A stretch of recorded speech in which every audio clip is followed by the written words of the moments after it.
Welcome back to another one. This is the Talk Shit, Get Bit Shed Yarn, and today we're doing it on our Dirk Hartog Island trip. It was a land-based trip we've just been on.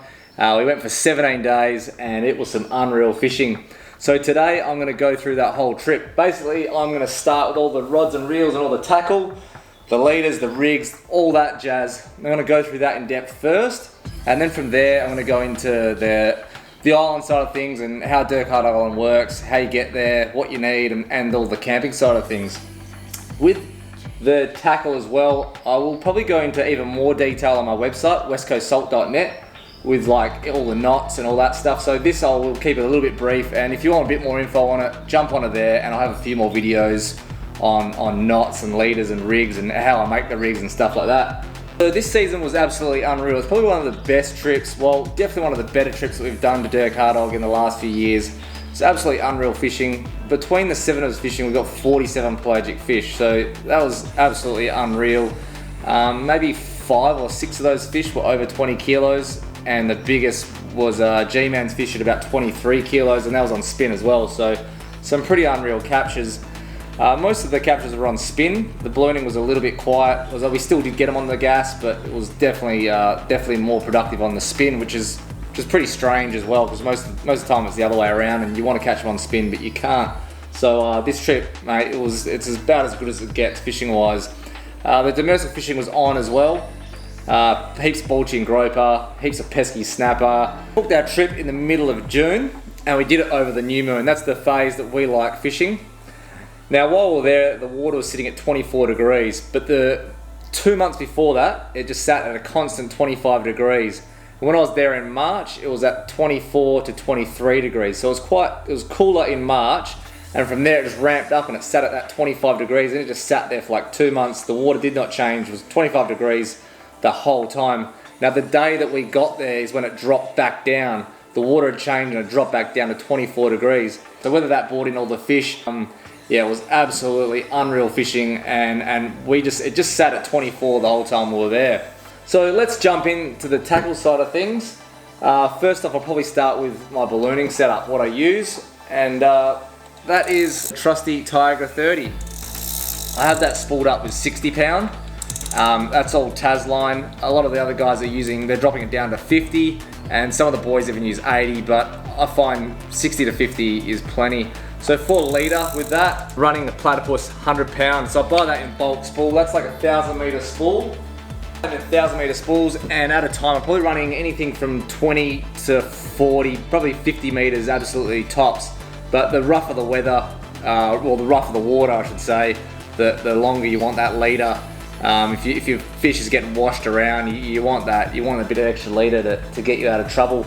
So for my connection between braid and mono on that, I'll do a double. I'll do a bimini twist for a double, and then believe it or not, from that I just use a back-to-back uni, and it doesn't pop. Other guys use stuff that's a bit more in depth, but I've used that for many years and I've had no troubles at all. They use the bimini and then bang straight to the uni, and it bloody loves it. So for the rod I'm using is a custom-built Calstar 765 blank. So I guess you could classify this as a bit of a broomstick rod, but for me it's pretty important, because wherever you point that fish, that's where it'll go. If you use a soft noodle rod, you can't position that fish for the gaff man good enough, whereas if you've got that heavier rod, you can position that fish right where the gaff man needs it. Wherever you point that rod, that's where the fish is going to go, and for me it's pretty bloody important. Rig, that is the rig that I'm using. That is made up of 4 BKK 90 octopus hooks, and it's made on a wire of about 150 to 200 pound, plus a little skirt. I'm a bit 50-50 on the skirt. I did a few rigs on this trip without the skirt, and personally I don't think it makes a hell of a lot of difference. I used to like it because then you could see your bait more, but at the end of the day, like, it's just another bit of plastic going in the ocean. So some of the boys have stopped using them, and I think I'm probably going to do the same. But yeah, 4 hooks, 150 pound wire. I'll go into more detail of how I make that rig on the website, westcoastsalt.net. So I'm using always the Qualitex balloon. They come in packs of 2. Now, you can try and use cheaper balloons, but they never seem to work out, so I've always just stuck with that. And I use the grommet trick Once again, I'll go into detail of that onto the website rather than boring you with this. But that balloon, we blow up to about sort of 800 mil in diameter. And it's just a bit of like suck it and see, really. You just gotta, there's no real formula for it. You just have to, on the day, adjust. And if you want that bait skipping beautifully. So if you need more gas, you put it in. And if you got too much gas, you can always put a little sinker on top of the bait. With this rig and the gas, if it gets super windy, let's say the day starts off not that windy, you got your bait out there, then all of a sudden mid-morning the wind picks right up and your bait's right up in the air. What I do is I just thread a little ball sinker onto that top hook. So I'll use either mono or a bit of single strand wire, and I just put a ball sinker on top of that hook. And I do that rather than taking out gas. I'll very rarely ever take out gas. Rather than do that, I put the sinker on, and that'll just hold your bait in the water that bit better, rather than wasting gas, because you want to get as much lift as you can. If you end up taking gas out, then you just don't get that lift on the bait, and you're not going to get the strikes you're after. So for the bait, I mainly use garfish, but in the mornings, some mornings we'll use a snook as well. It's got a bit more oil and a bit more flavour.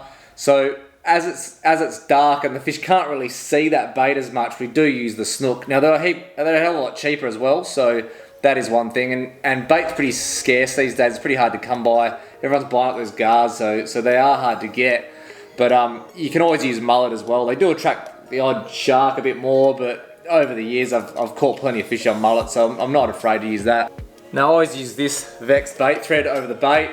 If I'm using a gar or a snook, regardless, whatever bait I'm using, I always run that over it. You don't have to use it, but that's just personal preference. I reckon it really neatens up the bait, and it helps that hook up rate as well. You can really get the hooks protruding and really tie in that gar. So then, especially when the wind picks up, and that bait's really slapping, this stuff helps a lot. It really helps it hold on to the hook. So I'm always using that. It's cheap as, and a roll lasts you forever as well. So the length of the rig, let me unwind that. I might even get technical, and I'll get a ruler on it, get a tape so you know exactly how long it is. But, oh, she's a wild one. That is how long she is. Let's get a tape on that. Bit over a metre. I'd say it go close to 2 metres. That's 1.4 metres. On the end of the rig, always using a Flemish eye. A Flemish eye and 1 crimp. I see guys and they're running 2 crimps. You do not need 2 crimps. If you do the Flemish eye on there, there's no reason that'll come undone. You're just wasting your time with 2 crimps. You do not need it. With these rigs, I'm making up about 30 to 50 before I go as well. I don't make any on site. While I'm at Hartog Island, I want to be fishing and not making rigs. So they're all pre-made, ready to go. And if the sharks are hot, you go through a few. This trip, we didn't really go through that many, but on other times at Hartog Island, we've just absolutely smashed through the rigs. So this trip, I didn't take any risks. I just made up a heap before I went. I think I rolled in to Dirk with about 50 rigs. So that, in my eyes, is sort of the benchmark you want to be sitting on. As for baits and how many to take, I'll work on minimum of 1 packet per day for 1 person, but really you want to be working on 2 bags. So let's say you've got 10 days of fishing, you kind of want 20 bags just for that 1 guy. So it is quite a lot of baits, and it's a lot of freezer space. So that's why, we'll go into this a bit later on as well with the camping side of things, that's why we have 1 freezer for only 2 guys, because there is a lot of bait. For your gas, we're always bringing a D-size gas bottle, and that's 1D for 1 guy. So I'm in Sockham's car, there's only 2 of us in that car, and we're bringing 2 gas bottles, 2 D-size helium bottles. It's not cheap at the moment, but it's just the price you got to pay. You don't want to be going there with a small bottle of gas and not being able to fish. Like, we meet some guys there on this recent trip and they've run out of gas. You don't want to be doing that. So take more than what you need. Even though it is expensive, you've got to think of the cost of actually getting to the fishing location. That's where the big cost is. So if you're going to go all the way there, don't skimp out on a small gas bottle, because if you run out, you're going to be absolutely howling and you're going to wish you had that bigger bottle. So 1D size per guy is what you want. Moving on to the spin side of things. Reel, the Saltiga Dogfight 8000. I'm running that, and I'm using 50-pound Tas line. So I've actually got 2 of those. That one's with 80, but that is my spool there of 50 Tasline. Now, so the other guys, they're all using the brand new Saltigas, and they sound bloody awesome, man. Hook up the fish, they sound awesome, and a lot of boys are running 40 and not 50. So for the leader, this is what I'm running, and I will not change. Andy, 60 pound. It's absolutely deadly leader. Has not let me down, does not pop, and it gets the bite. Probably all of us boys, we're all using that same leader. We love it, we swear by it, that is what we run. So moving on to the rod. In the videos, a lot of the boys, they're running the G-Man custom rod. Bloody awesome rod. Me personally, I'm not running that. I'm running the Daiwa Spartan rod, P4-6. S100. I haven't had any problems with this, and I've absolutely bloody been loving it. So there you go, there she is there. Rod comes in a 2-piece, and it's actually got some balls as well. That one day, I mainly just use this for spin, but I also do use it for like bottom fishing on occasions when I forget my bottom fishing rod. But yeah, that one day that I caught that pink snapper and just deadlifting it up, this thing's got the power to do it. And even with gaffing fish, you point, this thing shoots. Wherever you point, that's where that fish is gonna go. And that's what you need when you're spinning with a land-based rod. So for lures, mainly using the Shore Catch Night, otherwise a chrome Mac bait, and the other lure of choice would be a Samson plug. Me personally, I'm just throwing 85 gram Shore Catch Nights all damn day. You can go to the tackle shop and they'll talk you into buying these stick bait, that stick bait, this popper and all that. You're not really going to use it up there. I mean, don't get me wrong, you do get fish on stick baits, but the main way of catching fish on spin is with a proper lure, and that's an 85 gram Shore Catch Night or some sort of chrome slice that you can get the weight and get that water column. We're casting it out as far as you can. You need to get a good cast. Cast out as far as you can. You let it sink, let it hit the bottom, and then crank up as fast as you can. This works the whole water column from the bottom to the top. If you're casting out stick baits, you're just not going to get that cast, and you just work on the top of the water column. You're not, often the fish, they're down deep. They're on that, right at the back of your cast. Every time you get a long cast and get right at the back there, that's when you're getting the fish. So using stick baits and like swimming lures, like people use like old school steep point, used to be like Nils Masters and your Halco swimming lures and that's not going to work at Dirk Hartog Island. If you think you're going to go there and get into 50 pounders spinning a redhead Rapala, it's not going to happen. You know, you need those heavy lures to get the cast right at the back to get the fish in that bottom water column. With a single hook, I changed out that single hook. The other boys are using trebles, but I prefer the single hook hookup and bloody love it. So I don't change out the split rings, I only change out the hook, and that seems to work for me. As for wire, it's always single strand, always using single strand with a haywire twist to connect, and just a single ring on the end of that haywire twist. That attaches to the split ring. As I say, don't have to change the split ring, the standard one seemed fine, but always upgrade the hooks. Even if you are using treble, don't use the standard treble that comes with it, you'll bend them out. You have to upgrade those hooks. But yeah, I love running the single hook, I've had no problems with that. As for length, sort of 300 to 400 mil. Now, with your leader, that's pretty important as well. I never cast my knot, and to connect my braid to leader, my spin setup, I'm always using an FG knot. I don't know why you use anything else. The FG that's the one you want. You want that FG knot. As I say, so that's 50 pound to 60 pound Tasline leader to the 400 mil of wire. The other thing is I never cast that knot, so I have enough leader that my knot is just at the top of that rod tip, and it gives me enough to cast. If you go too much, then you've got too much line hanging out, and it's awkward to cast. You just want that probably just enough that when you're holding that rod at full tilt, that the lure is just off the ground, and bang, you can get that good cast in. When it comes to bottom fishing, I'm either using my Saltiga Dogfight 8000, that's spooled up with 60.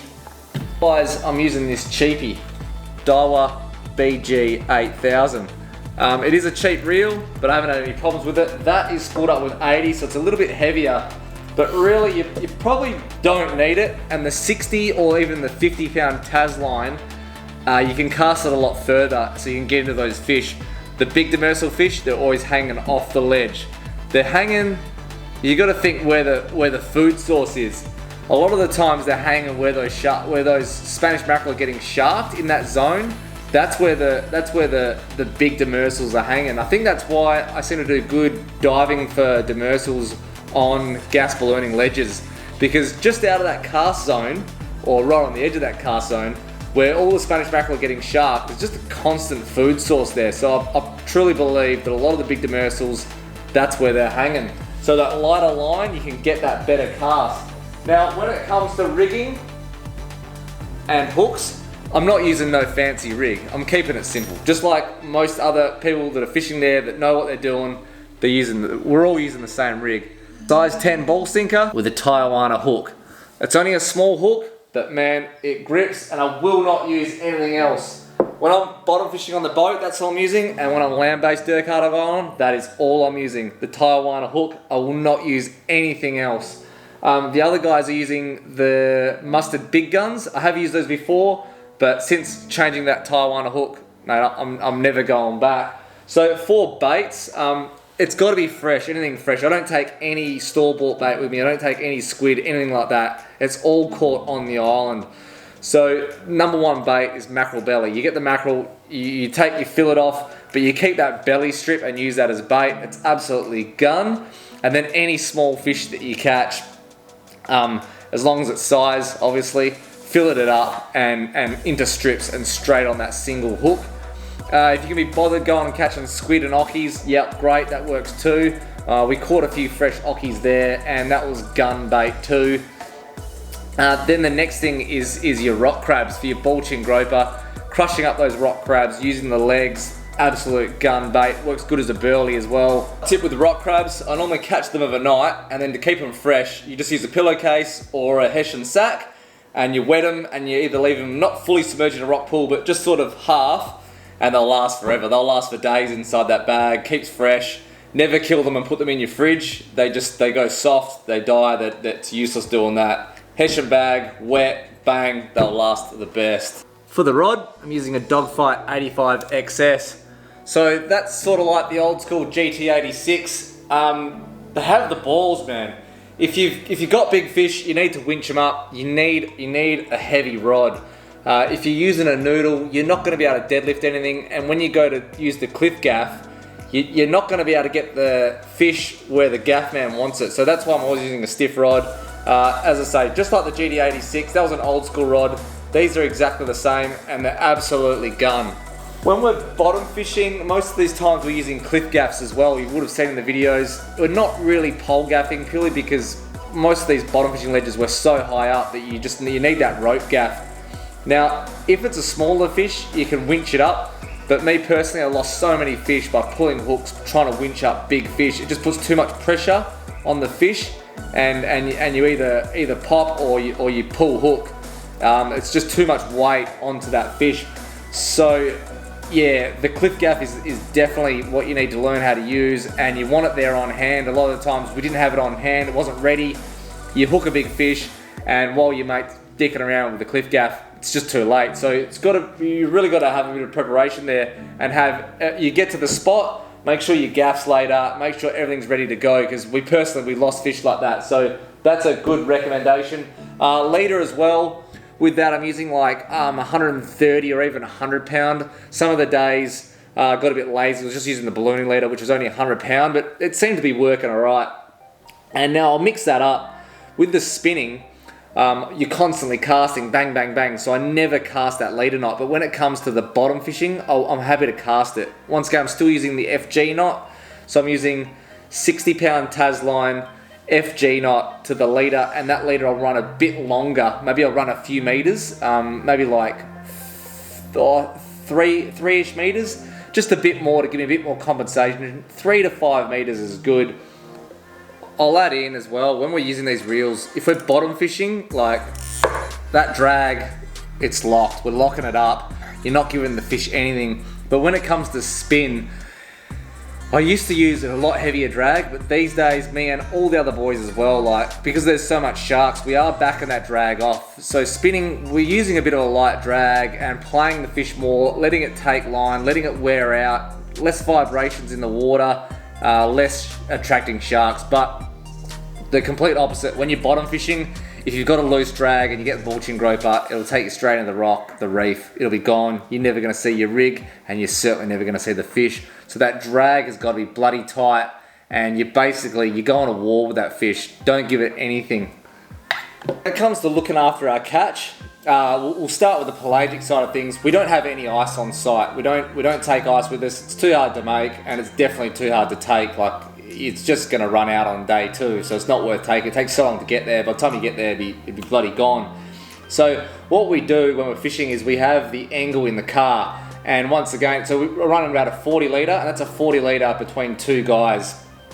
And what we do is we'll catch that fish, and because it's a pretty cool temp there, I'll be putting it straight into a rock pool. I won't fillet it straight away. I'll put it into a cold rock pool, and I'd probably leave it for about half an hour to 45 minutes. That lets the meat set a little bit. Like when it comes to boat fishing and you're icing your fish, you wanna let them sit on ice almost overnight is better than filleting fresh straight away. So you obviously don't have that luxury at Dirk Hartog Island, but the next best thing is a cold rock pool. Leaving it in there for even that half an hour, 45 minutes, just lets that meat set and get a bit more firm. From there, you obviously have to leave your skin on, traveling to the island. So from there, I'll fillet it up. I take out the backbone, and I'm just leaving chunks of fillet with the skin on. From there, I don't normally vac seal straight away. There, I'll just put it into a green sample bag, put it into the fridge, and then we'll wait to the end of the day. We get back to camp, and that's when we'll vac seal it all up and get it frozen straight away. But you definitely have to take some sort of fridge with you or whatever to get that meat getting cool straight away. You can't let it sit in a rock pool all day. Like we see a lot of the guys out there, and they've just got fish baking in the sun. It's just a complete waste. So when it comes to the demersal side of things, and those reefy sessions, we like to keep them short. We'll get in, get a few fish, and then we stop, we fill it up, and then we'll either go again or sort of go home. Just depends what that fishing's like. But we don't like to leave those fish just sitting and baking in the rock pool, because it's just an absolute waste of good meat. So yeah, we do like to keep those sessions quite short. Often what will happen is it's normally one guy, Zano, he loves filleting. But no, like a guy who catches good fish at the start of the session, sometimes he'll stop halfway through, get a bit of a fillet session going, and then walk that fillet back to the car in the green sample bag, bang in the car into that angle, and just getting it on that ice straight away. Sorry, not on the ice, into that angle, get it in the fridge, getting it cold. So I think that covers most of the rigging side of things and all the gear of what we use. As I say, I'm going to have a bit more on that on westcoastsalt.net. So if you want a bit more in-depth, how I make the rigs and what knots how I'm actually doing the knots, jump on there and have a look at what I've got. Moving on from there, let's go to the island side of things, how it works and how you get there. To the island, it takes us a good few days. From Perth, our first stop is False Entrance. We stay there the night, and then from there, well actually this time we stay there 2 nights because it was bloody beautiful. But from there we go to Shelter Bay, and that Shelter Bay Steep Point, and that's where you catch the barge over. Normally it'll start around 7 o'clock. Well, that was for us because it's sort of winter, so it obviously doesn't get light that early. You're looking at about 10 to 15 minutes to get across, but there's a couple of minutes loading, so a few cars, like all our cars, it took close on 2 hours to get there. From there, you've got the first stop is the homestead. These days they've got the little inscription cafe, bloody awesome. You can get coffee and everything there, so that's normally our first stop. Then from there, right up to the top of the island to the block. That's going to take you it's going to take on average about 4 hours. The best you're going to do it's about 3, and this time it took us close on 5 hours because it really took our time. Like we stopped heaps of times and had a few feeds along the way, so we weren't in any rush. So it did take quite a long time. That's towing 2 camper trailers as well. Tire pressures were sitting around 20 psi. I think some guys dropped down to 15. The track's not hard, but there is a lot of rocks. So if you drop too low down, you can get blowouts from the rocks on the tires. It's not really that boggy, but as long as you take your time, it is really corrugated. So that if you just boosting it, you basically break stuff. So that's why we sort of took it easy. But yeah, the track's not hard, it's just slow going. So we took 2 camper trailers there, plus we fully utilised the shack too. We're running 24-hour power. I use a Honda 2 kVA generator, and we don't just bring one, we always bring a spare. This time we had 3, one for the coffee machine as well. But basically, the other 2 generators, they're just spares. If you only take 1 generator and something goes wrong with it, there's your whole trip's gone. So you really need a spare. Can't stress that enough. Definitely always take a spare generator. But that 1 generator is running our whole camp, and it's running 24/7. By our whole camp, we've got quite a lot running off it. Got 2 chest freezers, and probably, don't quote me, but there's probably anything up to about 10 angles at a time running on that. So it is quite a lot, and it's burning about 8 litres each day. That's running, we fill it up before bed as well, so it's running all through the night. And that's the best way to keep your produce good as well. A lot of the guys, they turn their angles off of a night, but it's no good for fruit and veg. Just the temperature going up and down like that, it's just no good. It kills your fruit and veg. So run it the whole time, and just take a bit of extra fuel. You won't regret it. So for the camp side of things, just for our camp, which is me and Sockham, we got 1 chest freezer. That's for all our baits, and as we're using the baits, we're taking those out, we're replacing that with the fresh fillet. From there, we have 3 angles at the camp. We got 1 on freeze, which has got our meat in it, and then we got 2 on fridge. One has all the fresh produce, fruit and veg, and the other one just has the dairy and the drinks in it. That way we're not mixing the 2, we're not putting drinks on top of fresh salad that in turn damages it. Like, we're going for a long time. 17 days away from home is a long time. So you need all that good food and good fruit and veg. You want to keep it fresh, you want to keep it good, and to do that you need to look after it. So that's why we have so many fridge and freezers. We also have, that's 3 angles on the camp, and then we have 1 more in the car. And that 1 more in the car is purely, as I explained before, it's just to keep the fish cold. So we're on the ledge, we catch the fish, we fill it up, and we put it straight into the angle, and we don't have to worry about it all day. We can go from ledge to ledge, we can drive around wherever we want, and that fish is getting kept cold until we get home that night. Then we vac seal it, and then bang into the chest freezer. I think that pretty much wraps it up. If you've got any other questions or any other queries about Dirk Hartog Island or any of the gear that I'm running, drop it in the comments below and I'll try and answer. And if you haven't already, head over to westcoastsalt.net and get yourself some merch. New hoodies, they're 99 bucks, posted anywhere in Australia. We're already running low on some sizes, so get in while you can, and I appreciate all the support, those guys that have already bought them. So until the next episode, we will see you then.